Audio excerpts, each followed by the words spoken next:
అప్పుడప్పుడు నేను ఒక సంఘానికి వెళ్ళినప్పుడు ఒక ప్రశ్న అడిగాను. అక్కడ ఏమని అడిగానంటే, అమ్మా మీరు రొట్టె ద్రాక్షారసం తీసుకుంటారా అంటే తీసుకుంటామండి అన్నారు. దేనికి తీసుకుంటారని అడిగితే అందులో ఒక ఆవిడ చెప్తోంది, పాపాలు క్షమించబడాలి కదండి అంది. రొట్టె ద్రాక్షారసం దేనికి తీసుకుంటుందట? పాపాలు క్షమించబడాలి కదండి అని టక్కుని సమాధానం చెప్పింది.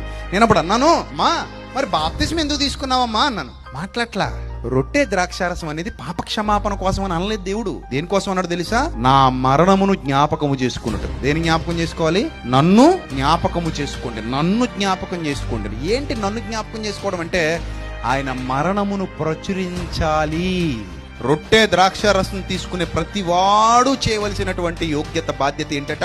ఆయన మరణమును మనం అందరం ఏం చేయాలి? ప్రచురించాలి. అందుకే పౌలు భక్తుడు అంటాడు, మేము సిలువ వేయబడిన క్రీస్తును ప్రకటించుచున్నాము. అయ్యో సువార్తను ప్రకటింపకపోయిన ఎడల మాకు శ్రమ, సువార్తను ప్రకటింపవలసిన భారము మా మీద మోపబడి ఉన్నది.